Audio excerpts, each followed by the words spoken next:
ఈరోజు మనం చర్చించుకోబోయే జీవన సమస్య గర్భిణీ స్త్రీలలో అధిక విరేచనాలు. కొంతమంది గర్భిణీ స్త్రీలలో ఈ అధికంగా విరేచనాలు అవుతూ ఉంటాయి. అసలు ఈ విరేచనాలు అవడానికి కారణాలు ఏమిటండి? ఈ గర్భిణీ స్త్రీలలో ఏంటంటే జీర్ణశక్తి సక్రమంగా ఉండదు.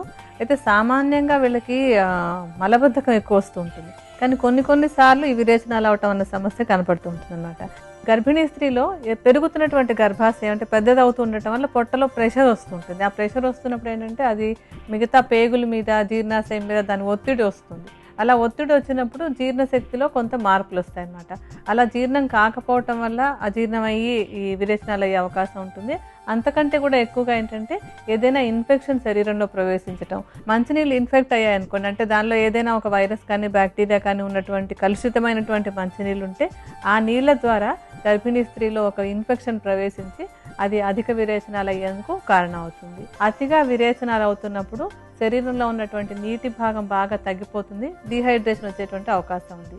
అలా డీహైడ్రేషన్ కానీ వస్తున్నట్టయితే దాని ప్రభావం కడుపులో ఉన్న పాపాయి మీదకి వెళ్తుంది అనమాట. అంటే ఇన్ఫెక్షన్ అయితే చేరదు, కానీ తల్లి కనుక డీహైడ్రేట్ అయితే పాపాయి కూడా డీహైడ్రేషన్ వచ్చి అది ప్రమాదం అయ్యేటువంటి అవకాశం ఉంది.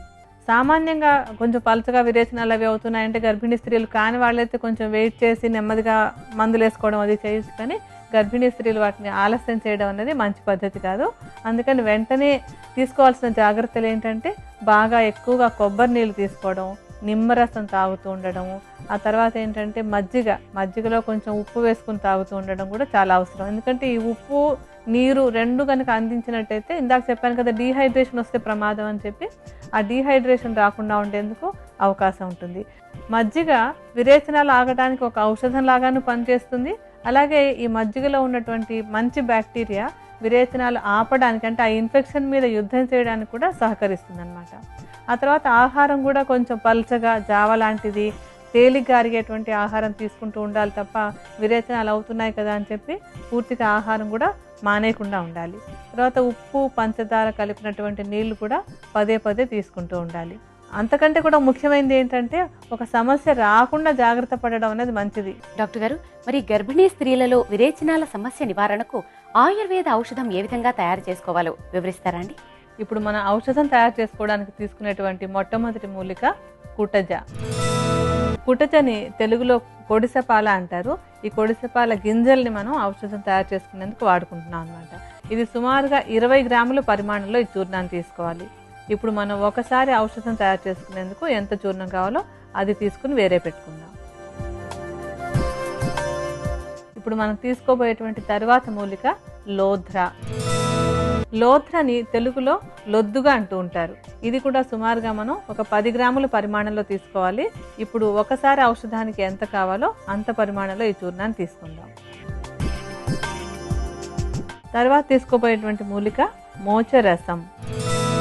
మోచరసాన్ని తెలుగులో తుమ్మ బంక అంటారు.